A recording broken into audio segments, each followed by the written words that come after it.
vendido esta idea de que el virus del Zika producía macrocefalia y que el virus del Zika es terrible y que nos iba a matar. Y entonces apareció la sensación de que los Juegos Olímpicos estaban en riesgo. Y los Juegos Olímpicos no ha pasado absolutamente nada. No ha habido ningún riesgo, no ha habido ninguna epidemia, no ha habido nada. ¿Es en apariencia este virus del Zika tan malo como lo pintan? Yo le diría que no. Pero no solamente ha sido el virus del Zika. La primera vez que yo aparecí en Canal 7, hace 6 años atrás, era por el otro virus, el de la H1N1, que también nos dijeron que era una pandemia horrible y que nos íbamos a morir y que iban a haber 30 millones de muertos en el mundo y demás. ¿Fue verdad? No fue verdad. Hubo algo detrás que quería que nosotros tuviésemos, primero, miedo y segundo, disposición a comprar otro tipo de medicinas o medicamentos. En ese entonces se descubrió que era la vacuna de la H1N1. Ahora estaban queriendo hacer una vacuna para el Zika. Resulta que se ha desinflado este tema del Zika y los que inicialmente, las empresas farmacéuticas que iban a fabricar el virus, la vacuna para el virus del Zika, se han desanimado. ¿Por qué? Porque no hay mercado. ¿Y por qué no hay mercado? Porque ha sido falso. Y así como el virus del Zika ha sido el del ébola, igualito, una cosa muy parecida. Entonces, la situación actual en el mundo no es necesariamente, les digo con sinceridad, la verdad que la situación actual de salud en el mundo está mal. ¿No? Esa es una realidad. Perdón, disculpen. ¿Puedo aprender a manejar esa cosa? Ya. La situación actual en el mundo es una situación complicada. Este es un tema de vacunación. Hoy día, ustedes lo saben, se le ponen 81 dosis de vacunas a las personas. 81 dosis. No sé si ustedes se imaginan lo que significa 81 dosis. Pero en cada una de las dosis de vacunas siempre hay mercurio, aluminio, timerosal, formaldehído, glutamato monosódico y una serie de otros ingredientes, además de los gérmenes atenuados que debe tener una vacuna. En el Perú, esto es 44, hasta los 10 años.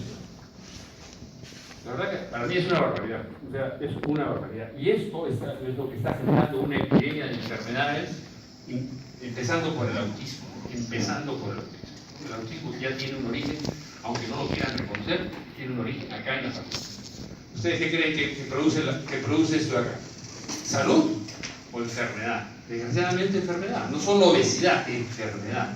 Esto es una cosa terriblemente tóxica y el azúcar no solamente produce gordura, el azúcar produce un deterioro profundo en nuestro organismo. El azúcar acidifica el organismo y el cáncer le encanta el azúcar, al cáncer le encantan los ambientes ácidos. Acá tienen ustedes una respuesta de mucha gente que tiene cáncer, niños con cáncer, acá tienen una posible explicación en algunos casos. ¿Ustedes se imaginan esto que significa? Debería significar un distinguido médico. Un distinguido médico que no necesariamente siempre dice la verdad. O sea, a veces cuando vamos a los médicos no nos dicen siempre, no nos cuentan lo que en realidad tenemos, o nos lo ocultan, o nos lo disfrazan, o nos dicen otra cosa, porque hay algún interés creado. ¿Un interés creado en qué? En esta parte de arriba. Es una pena, gracias a Dios, así como el doctor Carlos Cuervo y con muchos otros doctores, distinguidos doctores, esto no es una cosa absoluta, pero hay mayoría. Entonces tenemos que aprender nosotros para enfrentar a esa mayoría y decirles, doctor, lo que usted me está contando no se lo estoy creyendo totalmente porque usted no me está diciendo toda la información. Y como les puedo decir, hoy día estamos súper, ¿qué cosa diría yo? Drogados. Estamos avaleados por tal cantidad de medicación. Ustedes saben que en Estados Unidos, a partir de los 50 años, la cantidad promedio de pastillas que consume una persona de mayor de 50 años en los Estados Unidos son 10 pastillas diarias. Perdónenme. ¿Ustedes se pueden imaginar lo terrible que significa que una persona esté permanentemente con pastillas? Y acá ustedes pueden ver, estos son los muertos por baleados, acá 31.000 muertos por baleados por armas de fuego. Estos son la cantidad de muertos por errores médicos, medicinas, mala medicación, mala administración. ¿Qué les parece? O sea, nosotros decimos 20 veces más muere la gente por errores médicos, por medicina mal administrada, por interacción de medicación, por descuidos en los hospitales, por infecciones hospitalarias, que la gente que muere baleada. Pero lo que pasa es que cuando la gente muere baleada, o cuando la gente se cae de un avión o hay un choque, evidentemente eso genera un volumen grande de atención, porque es una cosa espectacular. Pero cuando la gente se va muriendo de a poquitos, nadie se da cuenta. Pero las cifras son las cifras. Muy bien, pasemos a las cifras. Aquí les voy a contar algunos mitos de salud, y digo algunos porque estos no son todos los mitos que nosotros podemos hablar de salud. Si decimos, un primer mito nos dice que prevención es hacerse chequeos médicos. Hoy día, permanentemente nos dicen, ¿te has hecho tu Papa Nicolau? ¿Te has ido a hacer tu chequeo de próstata? ¿Te has ido, digamos, a hacer tu mamografía? ¿No es cierto? ¿Por qué? Porque creemos que la prevención basta con hacerse un chequeo. Y en realidad, esto es... Esto es falso. Dice, los chequeos médicos son solo detección. Yo me gustaría que repitieran, ¿no? Los chequeos son solo detección. ¿Lo pueden repetir? Detección. ¿Por qué? Para que se les quede grabado.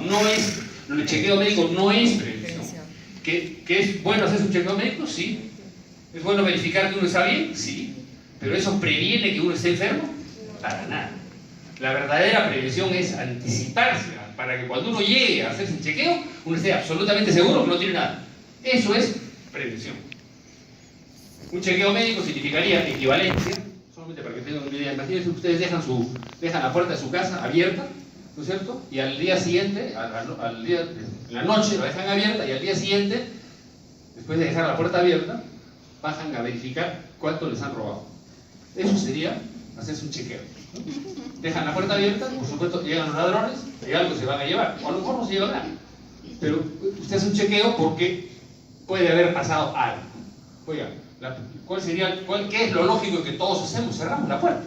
Y cerrar la puerta equivale a evitar que nos puedan robar, evitar el daño, evitar el siniestro.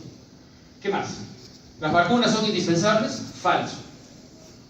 Ninguna vacuna es indispensable, además no son seguras, no son efectivas y muchas veces provocan enfermedades, siempre son peores. Y si alguno de ustedes tiene una duda, me puede escribir a mi correo, yo le puedo enviar toneladas de información relacionada al tema de vacunas con muchísimo gusto, ¿verdad? Con muchísimo gusto.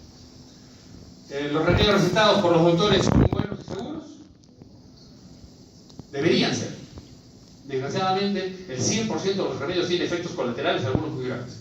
Cuando ustedes receten un producto cualquiera, ustedes pregunten inmediatamente, doctor, ¿cuáles son los efectos colaterales? ¿Cuáles son los efectos residuales que tiene este producto? Y el médico debe saber, porque si lo receta, debe saber cuáles son los efectos, y usted tiene que estar advertido cuáles son. Y si el médico no lo sabe, no se lo quiere decir, duden de ese medicamento. Y si no, van ustedes al internet y averigüen. Cualquier medicamento que le recetan, averigüen cuáles son los factores adversos que tienen, ¿no? O las contraindicaciones que eventualmente puede tener un medicamento. Dice, los factores de transferencia, que es lo que vamos a hablar esta noche, nos lo dice, ¿no? No tienen base científica y no ayudan a prevenir, con mucha frecuencia, de lo que vamos a hablar esta noche, a la hora que nosotros le decimos a las personas, los factores de transferencia son buenos, la persona agarra un frasquito, se va donde su médico y le dice, doctor, fíjese, estoy con cáncer, ¿no? A un oncólogo, y el oncólogo le dice, mira el frasco, le da medio que, como que hace ganas de mirar a otro lado, y no sabe si mentir o no mentir, y dice, no estoy muy seguro, pero yo creo que eso no, mejor no lo pruebes. Mejor no lo pruebes porque no estoy muy seguro. Esos son los que hablan bien, otros dicen que es una basura. Así, con ese nombre. Y lo dicen porque ese producto, desgraciadamente, representa hoy una alternativa dramáticamente mejor que la quimio, que la cirugía y que la radioterapia. Y entonces, por tanto, algún médico en algún momento no informado o mal informado o con intereses creados que no son los de sus pacientes sino los de su bolsillo, pueden estar en algún momento determinado diciendo que los factores de transferencia. Entonces los factores de transferencia de lo que vamos a hablar ahora son la maravilla de la maravilla. Y esto se lo digo con absoluta sinceridad, con conocimiento de causa, con pruebas, con todo lo que ustedes y con el corazón en la mano. Se lo digo sinceramente. Muy bien, vamos a seguir. Hace como un año y medio atrás tuve el gusto de conocer por televisión, por YouTube, al doctor Ángel Sánchez. El doctor Ángel Sánchez es un distinguidísimo médico de Fort Life, médico mexicano, ¿no? Que es diamante de oro además, o sea, no es solamente un médico, no solamente pertenece a Fort Life, sino además diamante de oro de la empresa. Y este doctor, en una de sus conferencias, me impactó cuando él dijo que la necesidad de las personas debemos hacer para estar sanos. No necesariamente tenemos que principalmente empezar consumiendo unos productos que por el momento ustedes pudieran no entender. Pero lo primero que dice, ¿cuáles son las 4 condiciones de salud? Y las 4 condiciones de salud son estas. Primero, buena nutrición. Buena nutrición significa comer lo bueno y dejar de comer lo malo. Hoy día, las empresas de alimentos, para ganar dinero, obviamente nos venden lo que pueden, bueno y malo. Y entonces, desgraciadamente, hoy día estamos malnutridos, y estamos desnutridos, estamos muy mal alimentados y intoxicados por una enorme cantidad de alimentación que no deberíamos estar consumiendo. No es solamente el tema si es orgánica o no es orgánica, es el tema de que consumimos mucho producto químico metido por la alimentación. Y esto está produciendo no solamente la obesidad, está produciendo enfermedades. Entonces, hay que aprender a comer. ¿Y quién nos enseña nutrición? Yo creo que en el colegio deberían enseñarnos nutrición y salud. Y no nos enseñan ni nutrición ni salud. ¿Y por qué no nos enseñan? Porque si aprendiéramos nutrición y salud en el colegio, seguramente ustedes y sus hijos nunca más irían a McDonald's o probablemente a comer esas papas fritas tan ricas o tomarían la Coca-Cola tan deliciosa. No la tomarían porque no es buena.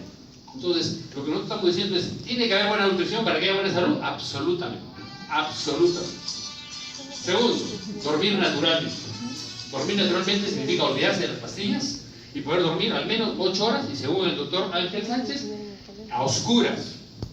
La verdad que la situación actual en el mundo hace que hoy día las personas cada vez están con el smartphone, están con el televisor, están con lo que fuera, con la luz prendida, a veces leyendo un libro, uno se olvida de la luz y total uno se queda durmiendo mal. Y no duerme 8 horas, ¿por qué? Porque la situación está complicada, la situación económica está complicada, no dormimos 8 horas. Y si no dormimos 8 horas, mínimo 7, ¿qué va a pasar? Envejecimiento prematuro y aparición de enfermedades. Tercero, hacer ejercicio. Hoy día, gracias a Dios, evidentemente se nota más que hay una mayor afán de hacer ejercicio. Mayor afán, hay más gimnasios, hay más spas, hay más deseo por la salud. Creo que hay un afán de bienestar corporal tremendo, indudablemente. Los Juegos Olímpicos nos han puesto en evidencia, digamos, lo importante que es la salud. Hemos visto a todos los atletas, salvo los levantadores. Hoy día estaba viendo los levantadores de pesas, pero que tengo un poquito de barriguita, pero en general, toditititos los atletas, todos los atletas son realmente gente musculosa, delgada, muy bien cuidada. Ojalá todos los que estamos acá pudiéramos decir exactamente lo mismo. Poder hacer ejercicio es fundamental para nuestra salud. Y finalmente, paz, alegría y amor. Entonces uno dice, bueno, ¿qué cosa se opone a la paz? La guerra. ¿Qué cosa se opone a la alegría? La tristeza. ¿Qué se opone al amor? El odio. Y hoy día estamos llenos de rencor, de odio, resentimientos, estrés, una serie de enormes complicaciones. Entonces, ¿qué pasa? Nuestra vida, nuestro sistema inmunológico se cae dramáticamente cuando todos estos 4 factores no están bien. Y yo no digo que uno pueda fácilmente cumplir los 4, o sea, ahí viene la dificultad. Y entonces, como no podemos cumplir los 4 con facilidad, por diferentes tipos de razones, entonces uno dice, bueno, ¿qué más puedo hacer? Si es que todo esto ya lo estoy haciendo, pero no me da el tiempo, no puedo hacer tanto ejercicio, tengo dificultades en el trabajo, en fin, dificultades familiares. Entonces, lo que hay que hacer es aprender por qué aparecen las enfermedades. Y es lo que vemos ahorita a continuación. Muy bien. Entonces, vamos a entender las enfermedades. ¿Cuál es el origen de las enfermedades? El origen de las enfermedades, no las de nacimiento, no las congénitas, sino las enfermedades que adquirimos en la vida, es en el sistema inmunológico deficiente. Ergo, si el sistema inmunológico está mejor, probablemente las enfermedades no aparecerían de la manera como aparecen, ¿no? Deficiente, finalmente una enfermedad es un deficiente funcionamiento de un órgano, cualquiera que sea el órgano, sea la vejiga, sea el estómago, sea los pulmones, sea el cerebro, sea el corazón, lo que fuera. Eso es una enfermedad. No son defectos físicos, reconozcamos. Un defecto físico no es una enfermedad. Un defecto físico o de nacimiento no es una enfermedad. La raíz genética o hereditaria juega un rol importante de predisposición, pero no es sentencia. No significa que porque nosotros somos hijos de una mamá diabética nos va a dar diabetes. No significa que porque mi mamá o mi abuelita tuvo un accidente cerebrovascular me va a dar a mí un infarto. No es así, no es una sentencia. ¿Que hay una predisposición? Sí, pero si la hay, ya la sabemos por estadística, entonces ¿qué tenemos que hacer? Aprender cómo cuidarnos, cómo aparecen esas enfermedades, cómo aparece una diabetes, cómo aparece un accidente cerebrovascular, cómo aparecen las infecciones. Eso hay que aprender.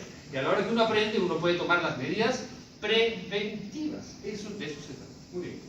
Después seguimos. No hay que confundir enfermedad con desgaste. Si una persona, ya por edad, o por exceso de ejercicio, o por una digamos, una actividad de trabajo muy extenuante o estresante, puede ser que haya tenido algún desgaste en alguno tipo de sus miembros, de los cartílagos, ¿no es cierto?, en las rodillas, los brazos, en las manos. Bueno, eso no es enfermedad, es simplemente desgaste. Y hay que saber cómo prevenir el desgaste, eventualmente, y cómo tratar. Muy bien, y seguimos. ¿Cuáles son los diferentes tipos de enfermedades? Nosotros tenemos enfermedades que son leves, aparecen y desaparecen. Una gripe se entra, sale. Eso es una enfermedad leve. Una crónica, permanece en el cuerpo. Cuando una persona tiene tos, comienza a toser, y tose un mes, y tose 2 meses, y todo está tosiendo cada 5, cada 10 minutos, tose permanentemente, esto significa nada más que tiene una enfermedad crónica. No es solamente una tos, puede tener cualquier otro tipo de enfermedad que no se va del cuerpo. Una enfermedad que no se va del cuerpo es una enfermedad crónica. Y una enfermedad grave y degenerativa es que si uno no la trata, pues de todas maneras va a conducir a la muerte. Ejemplos acá, podemos decir de un SIDA, podemos hablar de cáncer, podemos hablar de esclerosis, son las lupus, ¿no es cierto?, pueden conducir a la muerte, ¿no? O una diabetes mal curada o mal tratada, también una enfermedad degenerativa, porque va empeorando con el tiempo. Pasamos aquí. Entonces, a mí cuando yo entré a 4Life, una de las primeras cosas que me enseñaron, y esto fue lo que a mí me impactó, era conocer de forma sencilla todas las enfermedades y cómo las podemos tratar rápidamente y entender por qué aparecen. Entonces me dijeron, hay 4 tipos de enfermedades: autoinmunes, alergias, infecciones y cáncer. 4 tipos de enfermedades nada más son las enfermedades que dependen de un sistema inmunológico que esté o no esté en equilibrio. Si el sistema inmunológico está en equilibrio, o sea, en equilibrio significa no está hiperactivo ni está deprimido, nosotros no deberíamos tener ninguna de estas enfermedades. El problema está en que muchas veces, desgraciadamente, nuestro sistema inmunológico, que es la clave, está desequilibrado. Cuando se desequilibra para arriba o para abajo, aparecen estos 4 tipos de enfermedades que ustedes pueden ver ahí. Por razón de tiempo no vamos a ir listando cada una. Pero cuando nosotros entendemos cómo aparecen las enfermedades, ¿no es cierto?, entendemos el origen, entonces uno puede ir ahí y decir, si a mí me dicen, oye, una persona tiene vitiligo, tiene una enfermedad de Crohn, entonces uno dice, no sabe qué es la enfermedad de Crohn. Usted investiga qué cosa es la enfermedad de Crohn, es una enfermedad autoinmune. Ah, ok, muy bien. Entonces, ¿qué significa? Que el sistema inmunológico nos está autoatacando. ¿Qué tenemos que hacer? Corregir el ataque del sistema inmunológico. Entonces es muy sencillo cuando uno, y cómo uno corrige, lo vamos a ver más adelante. Para eso están los factores de transferencia. Si uno tiene una alergia, a mí nunca me dijeron, yo he padecido rinitis alérgica 40 años, a mí nunca me dijeron que la alergia era una enfermedad del sistema inmunológico. Y yo les puedo asegurar que a la inmensa mayoría de personas no les dicen cuál es el origen de su enfermedad. Y si no le dicen cuál es el origen de esa enfermedad y no va al origen, ¿cómo la va a tratar? Hoy día la ciencia entre comillas, farmacéutica, lo que busca es que no necesariamente que usted se sane, sino que usted se mantenga, digamos, en ese estado, digamos, de salud temporal, y le ocultan, le tapan un poquito los daños, vamos a decir, le aplacan los dolores o las molestias, pero nuevamente aparece la enfermedad. Entonces, ¿por qué? Porque no está yendo al fondo. Para resolver un problema hay que ir siempre al origen. Entonces, en el caso de salud, si nosotros vamos al origen, si es el sistema inmunológico el origen, entonces corrijamos el origen y entonces la enfermedad va a progresivamente desaparecer. Muy bien. Entonces vamos a pasar a otro. Acá nada más que decir una lámina rápida en el cual decimos que el sistema inmunológico, ¿no? El sistema inmunológico está claro. El sistema inmunológico lo tenemos seres humanos, los animales y las plantas. Las plantas tienen sistema inmunológico. ¿Y por qué? Porque también las plantas están sujetas a que tengan bichos, parásitos que las atacan. Hay un cierto nivel de defensa, ¿no? Igual que en el caso de los seres humanos y en el caso de los animales. Pero es muy importante que ustedes sepan que el sistema inmunológico de humanos y animales se parece muchísimo. Y eso lo vamos a ver un ratito más. ¿Qué cosas son los factores de transferencia? Entonces, el nombre es un nombre medio complicado, un poco feo, tal vez parece un nombre demasiado técnico, que podría significar algo inclusive de ingeniería. Y no es así, en realidad es un descubrimiento que hizo este doctor, el doctor Sherwood Lawrence. Él era un inmunólogo, un estudioso de enfermedades, particularmente tuberculosis. Y él se dio cuenta que los tuberculosos ya no se volvían a enfermar 2 veces de tuberculosis. Y es más, en presencia de la tuberculosis o de amigos tuberculosos o pacientes tuberculosos, no se volvían a enfermar. Entonces él dijo, hay algo en la sangre de estas personas que es lo que, digamos, previene en apariencia que la persona pueda volver a enfermarse. Entonces desarrolla una especie de memoria para no volver a enfermarse. Entonces el doctor Sherwood Lawrence lo que hizo fue un experimento y extrajo glóbulos blancos de ex tuberculosos y los inoculó a gente sana.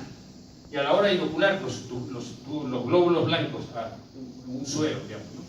Los inoculó a una persona sana. Estas personas sanas fueron sometidas al bacilo de Koch, el bacilo de la tuberculosis, y no se enfermaron. Y él dijo, bingo, he descubierto que se puede transferir inmunidad de un ex tuberculoso donante a un no tuberculoso receptor. Eso fue el gran descubrimiento, ¿no es cierto?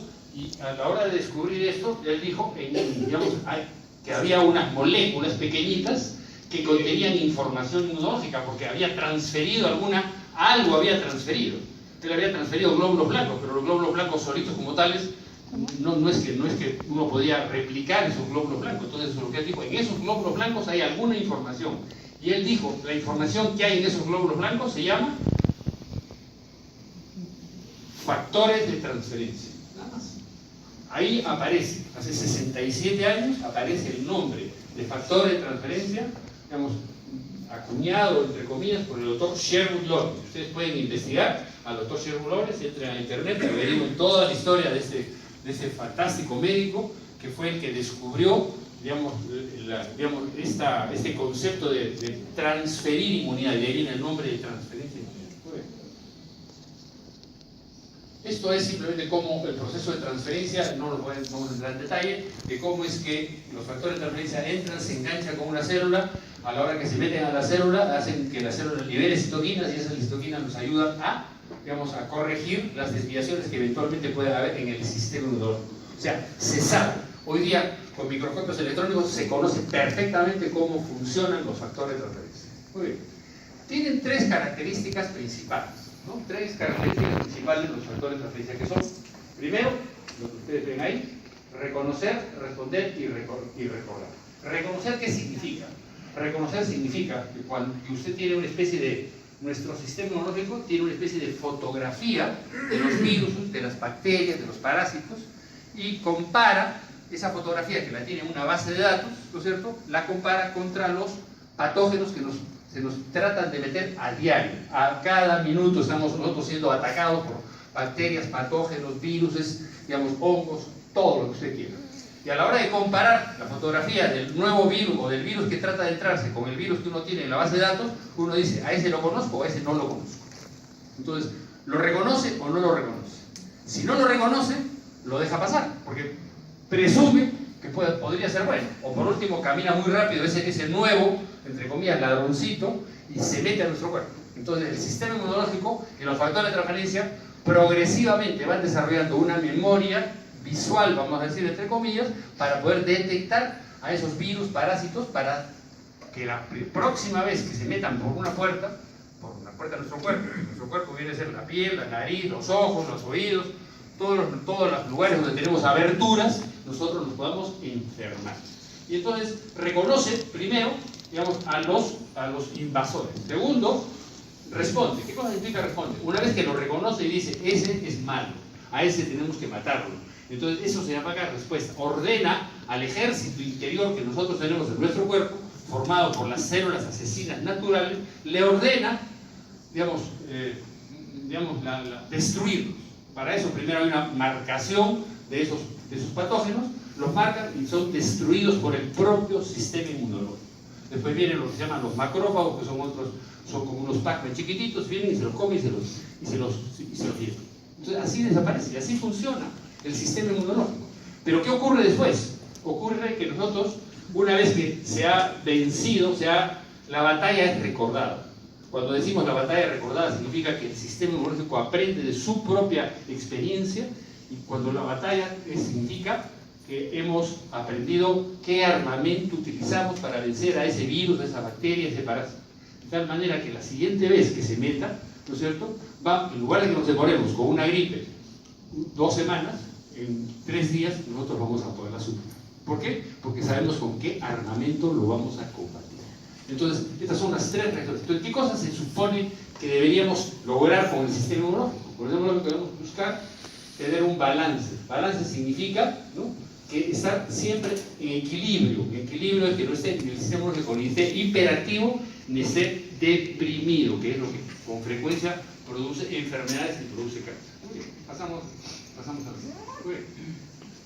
Entonces, hasta ahora, ustedes ya les he contado que el sistema inmunológico, que los factores de transferencia están en los glóbulos blancos de la sangre.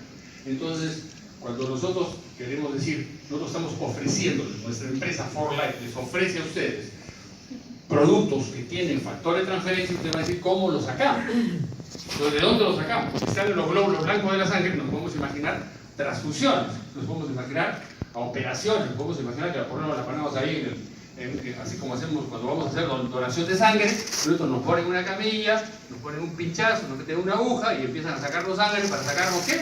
Nuestro factor de transferencia. ¿Es posible hacerlo así? Sí, es posible. Una vez que uno le sacan sangre, uno pasa por un proceso de purificación. Lo que pasa es que no tenemos la biotecnología para hacer fácilmente en Cuba y en México se hace así. Se extrae factor de transferencia de personas, digamos, que han sufrido determinado tipo de enfermedades y a esos factores de transferencia le llaman, entre comillas, hemoderivados. Entonces, son específicos porque están orientados a algún tipo de enfermedad que esa persona a la cual le han sacado sangre ya pasó. Entonces, muy bien. Pero es un proceso, este proceso que se hace en México y eventualmente en Cuba, ¿es un proceso económico? Para nada. Desgraciadamente es un proceso costosísimo. Y además, los factores de transferencia así extraídos tienen solamente la potencia, entre comillas, y el conocimiento de la persona que lo donó. Pero resulta que hoy día hay en el mundo 2 animales que se llaman vaca y que se llaman gallina, ¿no es cierto?, que son muchísimo más poderosos que los seres humanos en cuanto a la parte inmunológica. Son mucho más resistentes, mucho más fuertes, viven en entornos similares al hombre, ¿no es cierto? O sea, y por tanto, entonces significa que las bacterias, virus, parásitos son parecidos en algunos casos, pero sin embargo esas personas no se enferman.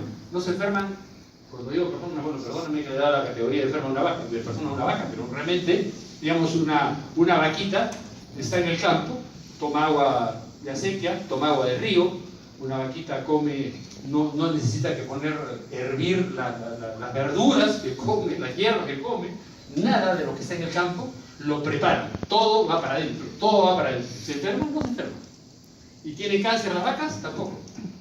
Nosotros íbamos a comer un bistec, alguna vez hemos pedido que le hagan una biopsia primero para ver si efectivamente había cáncer, no para nada. Y si ustedes hacen lo mismo con un pollo, ¿no? El pollo está lleno de hormonas, lleno de vacunas, lleno de un montón de cosas, pero nunca piden una biopsia para ver si el pollito tiene cáncer. Porque las gallinas en general, las gallinas y las vacas que pastan en los campos de 4Life son tratadas con alimentos orgánicos, nada pesticidas, ¿no es cierto? Y entonces esos animales están en un ambiente, digamos, propicio para generar, ¿qué cosa? Algo que ellos tienen y que no es la sangre. Entonces uno dice, tendríamos que transfusiones a las vacas, tampoco. Se ha descubierto, es una maravilla en la naturaleza, que en el calostro humano y en el calostro bovino, en el calostro de la vaca, están los factores de transferencia. Es el líquido amarillento que todas las mamás que están acá y que seguramente, y no me dejan, no podrían decir que no, es el líquido amarillento que aparece en los 2, 3 primeros días de la lactancia, ¿no es cierto? Ese líquido amarillento es puro factor de transferencia y algunos pequeños líquidos para hacer viable que ese factor de transferencia pueda viajar desde el pecho de la mamá hasta el estómago del recién nacido. En el caso de un recién nacido, o en el caso de una ternerita, o en el caso de una gatita, o una perrita, o perrito, digamos, la mamá gata, la mamá perra, ¿no es cierto?, es la que le da, a través de la lactancia, le da los factores de transferencia. ¿Es importante la lactancia materna? Absolutamente. Hubo hace 30 o 40 años atrás una corriente de decir que no debería darse lactancia materna, porque había intereses creados en leches de fórmula, todavía los hay. Y todavía hay una tendencia a que no le des, no malores tu pecho, que mira que esto es suficiente, que no sé qué cosas. Y la verdad que es terrible ese consejo. Entonces, el consejo interesado. Ojalá las mamás puedan dar de lactar 8 meses, 10 meses, un año y medio. Hay personas que dan de lactar durante muchísimo tiempo. Pero la lactancia principal, insustituible, es la lactancia inicial, donde están los factores transferentes. Entonces, el bebé recién nacido recibe esta información inmunológica de la mamá. La mamá ha pasado por muchos episodios, así como las vacas hoy día son sanas. Cuando las vacas aparecieron sobre la faz de la tierra, probablemente se enfermaban más que ahora. Pero ahora han ido aprendiendo a no enfermarse. ¿Por qué? Porque ese es el proceso de la vida, y de un aprendizaje. Y al no enfermarse, su sistema inmunológico, sus factores de transferencia que están en la sangre de las vacas, es muchísimo más sólido que el que nosotros tenemos. Entonces, cuando nosotros recibimos factores de transferencia extraídos del calostro bovino, lo que estamos recibiendo es una información inmunológica tan poderosa como la que tiene una vaca. Entonces, podemos decir que nosotros estamos copiando el sistema inmunológico de una vaca a nosotros. Lo estamos transfiriendo como que fuera vía USB. Esa es la información inmunológica de una vaca a un ser humano. Bueno, en el caso de calostro bovino, pero resulta que 4Life, cuando descubrió la patente y compró la patente para la extracción de factores de transferencia de vaca, dijo, bueno, ¿y qué pasa con los que son lanzados? ¿Qué pasa con los ovíparos? Los ovíparos, se lo saben, no se reproducen, no son mamíferos, no se reproducen de la misma manera, entonces se reproducen a través de huevos. Entonces 4Life investigó y encontró que los factores de transferencia están en la yema de huevo de la gallina. ¡Fantástico! Entonces, a la hora que descubrieron esto, dijeron, ok, ¿qué pasa si entonces la gallina y la vaca se parecen, tienen sistemas nerviosos igualitos? No, no son igualitos. Entonces, lo que hizo 4Life, y vamos a ver en la siguiente lámina, es combinar los factores de transferencia que se extraen tanto de la vaca como de la gallina. Y a la hora que los combina, produce unos suplementos que tienen la enorme capacidad. Y esto sí es vamos a decir, no digo un regalo de la naturaleza, pero es una de las grandes maravillas que hoy existen en la Tierra, que es que tenemos unos productos que llegan a levantar el sistema inmunológico en esta proporción. Nunca jamás en la historia, antes que apareciera 4Life, existió ningún tipo de productos que pudiera levantar el sistema inmunológico en esta proporción. ¿Qué producto es ese? ¿Tiene un plus? ¿Alguien tiene un plus acá, la mano? Si tiene un plus, y alguien tiene un plus, bien.